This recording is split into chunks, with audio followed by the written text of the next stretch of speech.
Well, Danny, it's just a 1-0 defeat to Bromley tonight. First of all, how would you assess the game? Very, very frustrating. I think that anyone watching it would have seen. I'm very seldom critical of officials because I don't think there's any real point. But tonight, I actually don't think I've seen officiating like that in a long time. It was poor.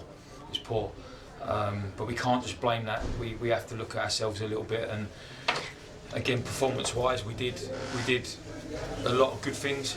But you concede from a set piece the way we did, and then to not take opportunities that we had, you're not going to win football matches, and that is the bottom line.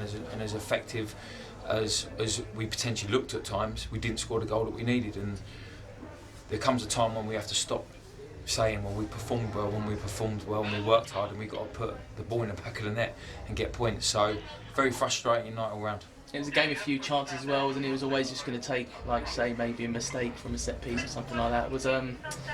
What did you make of Bromley as a team, and what threat they pose, and how do you think we dealt with it? They've got good players. Neil's recruited well, and at the end of the day, there's people in there that are capable of hurting you if you're not careful, which they show. But I mean, within reason, they didn't really cause us that many problems. I can't remember how many saves Mitch made because I don't think he made any. And what happened? What exactly did happen on the touchline with Blackers getting sent off?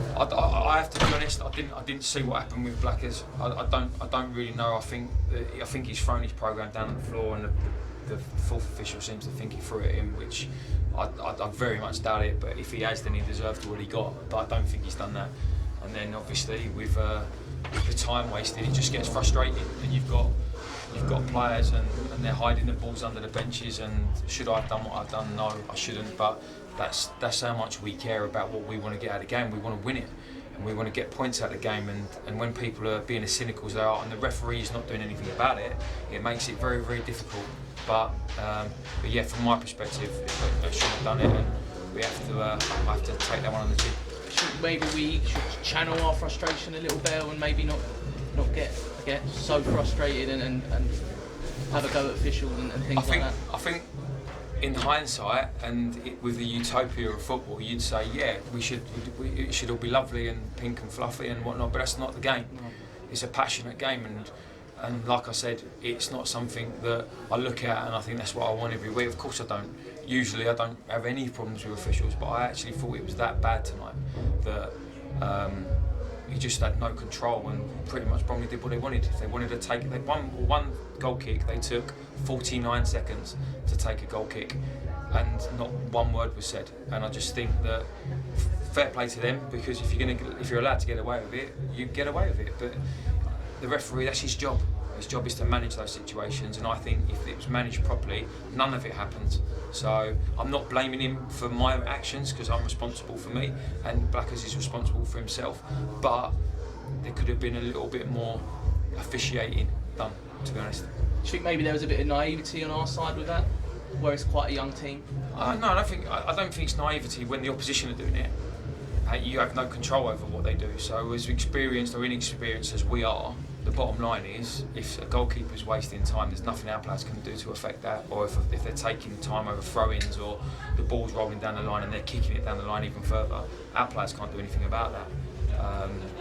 So it is what it is. And we move away from all that and look back to the game. You made a few changes today. How do you think the lads that come in performed? Yeah, we wanted to try and first, like it's been alluded to, first night under the lights, and we wanted to put a real attack inside out. And at times, we looked good, and you think, right, okay, let's kick on.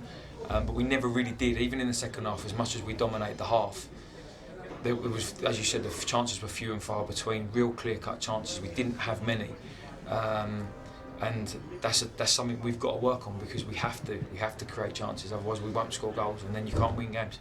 And we're back here Saturday. Is there more of a, I'm saying every game's worth 3 points, they're more of an honest to perform better at home, because you're in front of the fans here, and you'll be favourite most times, won't you?